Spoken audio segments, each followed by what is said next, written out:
Salut, c'est Trado, je suis content de vous retrouver pour la mise à jour des matrices de trading pour le France 40, l'Allemagne 30, le Wall Street et l'US Texan, l'équivalent CFD du CAC 40, du DAX 30, du Dow Jones et du Nasdaq. Je vous retrouve de l'autre côté. On va commencer par le France 40 en données journalières pour avoir une idée de ce qui se passe au niveau des tendances et des supports et des résistances.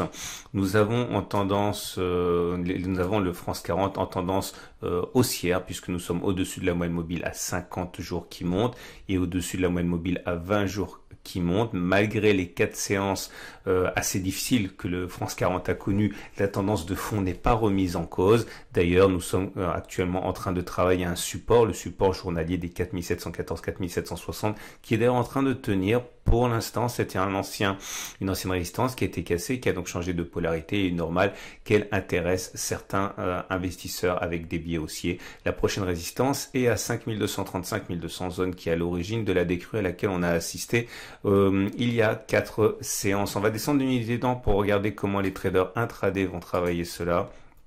Et première chose, c'est remarquer que la tendance n'est pas haussière sur les données 4 heures. Elle n'est pas haussière car nous sommes en dessous de la moyenne mobile à 50 périodes qui descend et en dessous de la moyenne mobile à 20 périodes qui descend. Alors ceux qui ont un biais haussier, on retrouve par transparence les zones orange journalières qu'on a mentionné. Alors ceux qui ont un biais baissier sur le France 40, c'est-à-dire qui veulent travailler le France 40 dans le sens de la tendance, eh bien attendent sans doute soit que l'on revienne sur cette résistance à 4970, 4986 à peu près. C'est une zone de support qui a été cassée, qui a donc changé de polarité. Elle risque d'offrir des points d'entrée intéressants pour ceux qui sont baissiers à condition d'avoir des signaux intéressants d'entrée. Autre solution, toujours pour travailler le sens de la tendance, attendre que l'on clôture en dessous de cette résistance globalement comprise entre 4714 et 4760. C'est le support journalier qui, s'il devait être cassé, pourrait effectivement intéresser les traders baissiers. Là aussi, à condition d'avoir un support d'un signal intéressant. Par contre, ceux qui veulent plutôt jouer contre la tendance 4 heures et s'appuyer sur un support susceptible d'être suffisamment solide, ils observent sans doute le support journalier qu'on vient de mentionner, 4714-4760. Pour l'instant, il n'a pas été cassé. Au contraire, on l'a dit, il a permis au cours de rebondir. Peut-être qu'un signal haussier sur cette zone pourrait être mis à profit par ceux qui veulent trader contre la tendance 4 heures et dans le sens de la tendance journalière. On va passer maintenant au Wall Street, c'est-à-dire l'Allemagne 30, c'est-à-dire l'équivalent CFD du DAX 30. On va commencer là aussi par les données journalières pour débuter afin d'avoir une idée du cadre de travail. Comme vous pouvez le voir là aussi, on est en décrue depuis la semaine dernière. La résistance qui s'impose est celle des 12,947, 12,900. Qui épouse en fait une résistance plus large en données hebdomadaires qui apparaît en gris. Et le support le plus immédiat est à 11,218, 11,348, ancienne résistance cassée qui a donc potentiellement changé de polarité en devenant support. La tendance de fond est haussière puisque nous sommes au-dessus d'une moyenne mobile à 50 jours qui monte. Par contre, la moyenne mobile à 20 jours est en train de lâcher. Donc la tendance à court terme, on va dire, sur cette unité de temps est en train de lâcher, mais celle de plus long terme est toujours haussière. On descend d'une unité de temps, on va donner 4 heures. Et là aussi, la tendance est plutôt baissière. Vous le voyez à l'inclinaison de la moyenne mobile à 50 périodes et à la moyenne mobile à 20 périodes. Ceux qui veulent se mettre dans le sens de la baisse, c'est-à-dire dans le sens des unités de temps 4 heures, attendent sans doute que l'on casse ce support compris entre 11,756 et 11,822.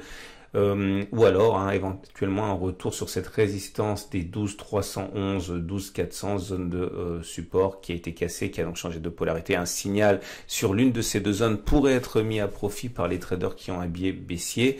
Par contre, ceux qui veulent plutôt se mettre dans le sens de la hausse, attendent peut-être que l'on revienne sur quelque chose de plus solide, notamment le support journalier des 11,218, 11,348 ici, afin d'avoir quelque chose susceptible de résister aux assauts des baissiers et qui existerait donc sur une unité de temps supérieure, donc de manière probabiliste un peu plus solide.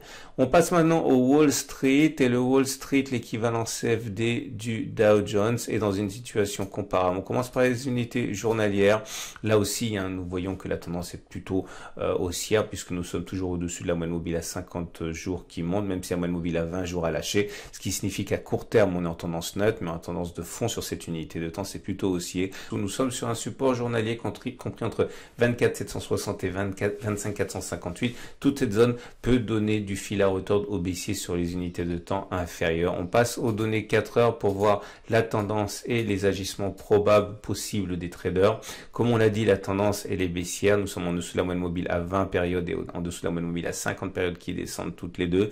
La pression elle est baissière, mais nous sommes sur un support, et comme ce support est journalier, il a des chances de pouvoir tenir la dragée haute au baissier sur l'unité de temps 4 heures. Un signal haussier sur cette zone pourra sans doute être saisi par certains traders à condition d'avoir encore une fois un signal haussier conséquent. Par contre, ceux qui veulent se mettre dans le sens de la tendance baissière de 4 heures attendent peut-être que l'on revienne sur cette résistance des 26 060 26 166 à peu près, zone de support cassé qui est devenue donc théoriquement résistance. On va terminer avec l'US Texan, c'est-à-dire l'équivalent CFD du Nasdaq, en données naturellement journalières pour débuter. Et là aussi, on est dans une situation où la semaine passée a été difficile. On a une résistance à 10 085, à peu près 10 153, et on est déjà sur un support à 9 527, 9 608, ancienne zone de résistance qui a été cassée et qui donc